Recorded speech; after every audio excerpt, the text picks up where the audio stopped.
हम सुनने जा रहे हैं प्रज्ञा गुप्ता।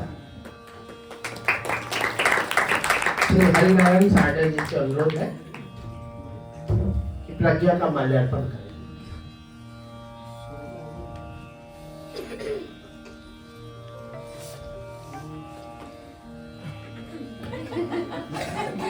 मुझे नहीं मालूम था कि मेरा नाम प्रज्ञा है। Pragya two Pragya one, Pragya to,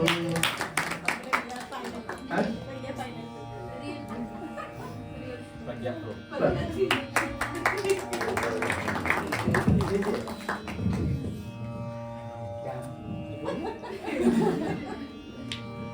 आपकी आदत खराब है, हमारी तरह आप भी बोलने लगे।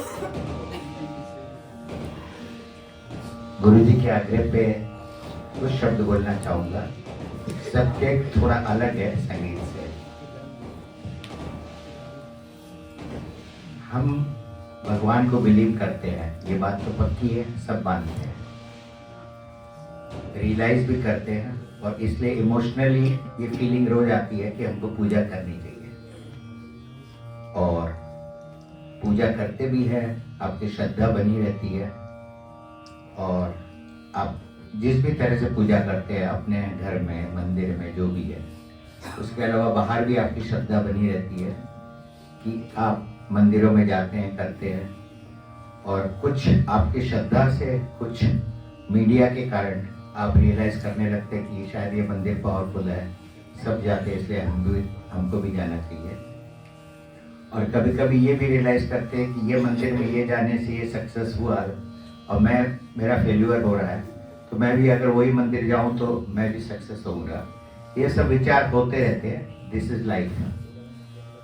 लेकिन हम थोड़ा सा इससे हट के थोड़ी सी 2 मिनट के लिए रियलाइज करें, ये जो भगवान की ताकत है, इसको हम नेचर में स्टडी करें और नेचर के डेप्थ तक जाएंगे तो हमको कई चीजें बड़ी ताज्जुब लगेंगी।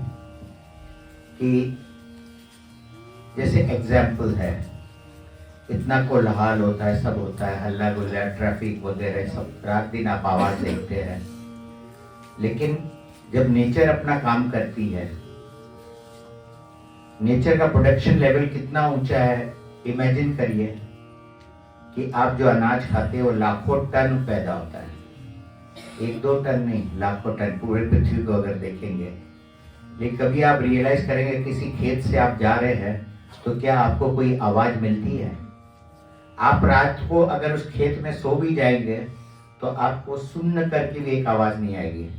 लेकिन ह्यूमन ने जो बनाई फैक्ट्रियां होती है, अगर उनके पास से भी गुजरेंगे तो आपके कान बजने लगेंगे कि कितनी आवाज है। अब उसकी डेप्थ में और आप जाएंगे अगर नेचर में, तो उसको कल्टीवेशन समझ लीजिए, जो भी है, उसके साथ फॉरेस्ट भी समझिए, वेजिटेबल्स भी समझिए, फ्रूट भी समझिए। उसकी और डेप्थ में आप जाएंगे तो एक चीकू का एग्जाम्पल लीजिए। नेचर, जब चीकू आप खाते हैं तो ऊपर की स्किन एक अलग है, अगर वो 1 mm की है तो चारों बाजू 1 mm है। उसके अंदर अगर वो जो गुद्दा होता है जिसको आप एंजॉय करते हैं, वो भी एक जैसा, एक टेस्ट, लेकिन अंदर वो बीज इतना हार्ड है जिसको तोड़ने से नहीं टूटता। आपके दांत से तो टूट ही नहीं सकता, आप हैमर मारेंगे तो टूटेगा। उसी तरह नारियल ले लीजिए, ऐसी कई चीजें हैं, अगर इनका गुणगान करने लगेंगे तो अभी 2 घंटा भी कम है। लेकिन इसको आप चारों बाजू देखिए कि ये ताकतें कैसी काम करती है। और उसी तरह नेचर को मालूम है कि फूल पैदा होता है और उसको 10 दिन में खत्म होना है, तो जब खत्म होना है फिर भी नेचर काम करती है। आप सोचेंगे कि क्यों इतना मेहनत करती है। लाखों तरह के फूल, कलर्स, सब कुछ आपको सुनने मिलता है, देखने मिलता है, आप उसकी महक को एंजॉय करते हैं, सब है। लेकिन एक फूल पैदा होता है तो उसको 10 दिन में खत्म होना है। वो वहीं गिर के खाद बन जाएगा, या घूमते हुए वो मंदिरों में, मस्जिद होते हुए और शो पे होते हुए, जो भी होना है, लास्ट में गंगा जी पहुंच, जहां भी हो, एक साइकिल कंप्लीट होता है। तो जब नेचर इतना काम करती है तो हम लोगों को, जब हमारी एज चलती है अभी आप छोटे जब बड़े होते हैं तो जनरल लोग बोलते हैं भाई 60 साल में रिटायर हो जाइए या आराम करिए। तो क्यों, वाई शुड वी रेस्ट?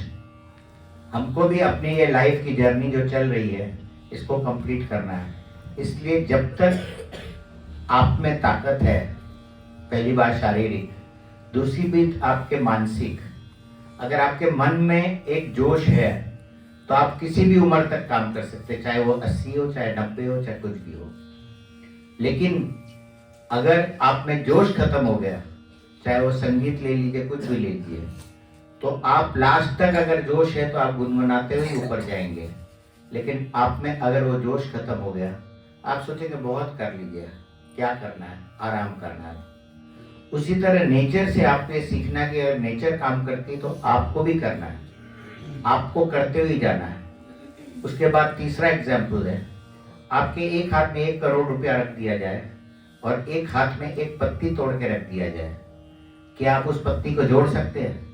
आपको फेविकॉल, एरोलाइट सब दे दिया, आप उसको सुंदर बना सकते हैं, लेकिन उसमें जान नहीं डाल सकते। तो नेचर की ताकत को इसलिए मैंने आपके सामने रखा कि ये सारी ताकतें आपके अंदर हैं। एक छोटी सी बात है, आप रोज जो बॉयज दाढ़ी करते हैं उनके बाल हर जगह एक से पैदा होते हैं, ये नहीं कि यहाँ बढ़ गया, यहाँ छोटा रहे या समथिंग। और वही फीमेल से उनके कुछ नहीं होता। और दुनिया में एक शक्ल के 2 आदमी नहीं दिखते, तब तक नहीं दिखते जब तक एक गुजर नहीं जाता है। अगर 6 बिलियन है तो 6 बिलियन डिजाइन अलग है, उसमें एक डिजाइन तब पैदा होती है जब एक चला गया होता है। कभी कभी फिंगरप्रिंट्स आपका है, इतना बड़ा कंप्यूटर्स है, लेकिन फिंगरप्रिंट पे डिपेंड है पूरा साइंस कि हर चीज कंट्रोल फिंगरप्रिंट से होता है। तो अगर ये चलती फिरती ताकतों का आप रियलाइज करते रहेंगे, आप गाते, गाने में भी आप देखिए सबके स्वर एकदम डुप्लीकेट नहीं मिलते हैं, कहीं ना कहीं फर्क है, वोकल कॉर्ड्स में फर्क है, उम्र के हिसाब से आवाजें बदलती रहती है, उनकी ताकतें बढ़ी रहती है, उनकी सोच, हमारे जो ब्रेन है उसको भी शायद से बोलता है कि हम 50% ही अभी तक पहचान पाए, 50% अभी उसको पहचानना बाकी है। तो ये चीजें हैं, अगर आप अपने अंदर झांकते रहेंगे, अपनी एक्टिविटीज को रियलाइज करते रहेंगे, तो आपको कहीं भटकने की दरकार नहीं है, सब कुछ आपके अंदर है। और चारों बाजू जो नेचर है उसको आप स्टडी करते रहिए, किस तरह रंग बदलते हैं आसमान में, किस तरह पानी का रंग बदलता है, किस तरह जानवरों का रंग बदलता है, सारी मूवमेंट्स आप रियलाइज करते रहेंगे। Don't go on the mechanical side of our thing. हमने क्या बनाया उससे मतलब नहीं है, आपने क्या इन्वेंट किया उससे मतलब नहीं है। We are not talking about military and aeroplanes, nothing, we are just talking about nature. तो जैसे ही नेचर को आप रियलाइज करते रहेंगे, आपको हमेशा एक जोश मिलता रहेगा कि देखिए चारों बाजू, कभी भी आपको नेचर में कहीं आलस दिखता है? कहीं नहीं दिखता है। आलस कब दिखता है? जब आप नदियों को गंदा कर देते हैं, नदियों में अपनी गंदगी डालते हैं और एक तरफ वो मलबा ये सब इकट्ठा होता चला जाता है, उसको मैन मेड आलस है। लेकिन नेचर कभी भी आलस नहीं करती अपने कोई काम में। तो when the nature is so systematic, और अब तो आप साइंस की दुनिया से आपने स्टडी कर लिया कि इसके अलावा, पृथ्वी के अलावा ब्रह्मांड भी बहुत बड़ी चीज है, अभी बहुत कुछ बाहर जाना है, बहुत कुछ देखना है। तो nothing is going to end, knowledge never ends, you have to keep your eyes open, enjoy the nature, enjoy that energy. और बहुत ज्यादा मंदिरों में ये सब भटकने की दरकार नहीं है। जितना चाहे आप सोचते हैं कि हम पास होना है तो हमको संकट मोचन जाना ही चाहिए, हर ये शनिवार और मंगलवार को ये लाइन लगाना है, उतना ध्यान आप अपनी स्टडी में, रियाज वगैरह में डालेंगे तो आपका एनर्जी लेवल, आपकी सक्सेस रेट डेफिनेटली बढ़ने वाली है। So with this I conclude my today's speech. Thank you.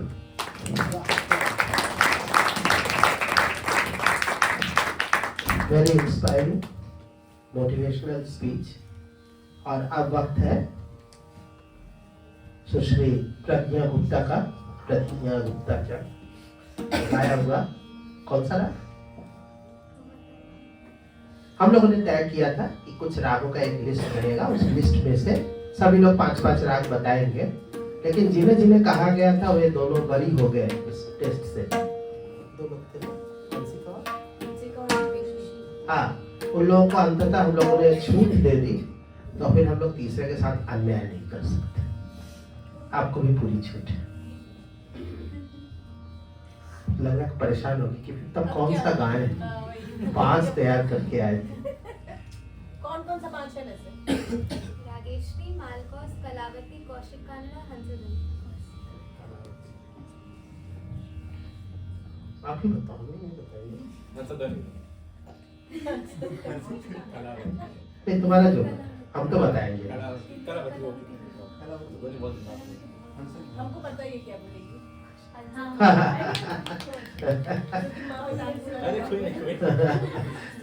आज इसको छूट दे देते हैं। कभी कभी ऐसा होता है कि क्वेश्चन में लिखा रहता है कि नीचे के 8 प्रश्नों में से 5 प्रश्न लिखे, तो सोचा जाता है कि जो अच्छे स्टूडेंट होते हैं जिसको 8 याद है, सोचता है कौन करे कौन न करे। तो आप खुद देख लीजिए, सामने है। तो प्रज्ञा का पिछली बार ही होने वाला था, वो तैयारी तो पहले ही करके आई थी, लेकिन उस दिन समय एक कलाकार ने कुछ इतना भावपूर्ण प्रस्तुति किया कि वो समय बढ़ता गया, हम लोगों ने रोका नहीं उसको, और उसका नतीजा था कि इनका नंबर कट गया। तो ये हुआ कि अगले दिन एग्जाम होगा। तो आज वही दिन है। तो प्रज्ञा गाने जा रही है राग कौशिक कांगड़ा।